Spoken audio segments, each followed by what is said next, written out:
ఒక పెద్ద చెరువు పక్కన ఉన్న పచ్చని గ్రామంలో ఎన్నో రకాల పక్షులు నివసించేవి. గువ్వలు, చిలుకలు, కొంగలు, బాతులు. ప్రతి సంవత్సరం ఆశ్వయుజ మాసంలో బతుకమ్మ పండుగ రాగానే గ్రామంలోని అమ్మాయిలు, చిన్నారులు రంగు రంగుల పూలతో బతుకమ్మలు తయారు చేసి పాటలు పాడుతూ చెరువు వద్ద వదిలేవారు. పూల సువాసన, పాటల మాధుర్యం చూసి పక్షులు ఆనందించేవి.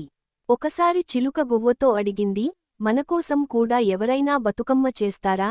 గువ్వ నవ్వి చెప్పింది, మనమే చేసుకుందాం అన్నది. వెంటనే అన్ని పక్షులు తామరపూలు, లిల్లీలు, చిన్న ఆకులు, రాలిన కుసుమాలు సేకరించాయి. గువ్వలు వలయంగా పూలు కట్టి అందమైన బతుకమ్మ తీశాయి. బాతులు నీటిలో తేల్చి పాటలు పాడాయి. కొంగలు పొడవైన చీలక కంచాలతో పూలను అమర్చి ఆ బతుకమ్మ చుట్టూ నృత్యం చేశాయి. అప్పటివరకు పక్షులు మాత్రమే చూసిన పిల్లలు కూడా ఈసారి వాటి సంబరాలను చూసి ఆశ్చర్యపడ్డారు. పక్షుల బతుకమ్మ ఎంత బాగుంది అని ఆనందపడ్డారు. ఆ రోజునుంచి ప్రతి బతుకమ్మ పండుగకు గ్రామపు పిల్లలు పక్షులకు పూలు తెచ్చి వాటి వేడుకలో కలిసిపోయారు.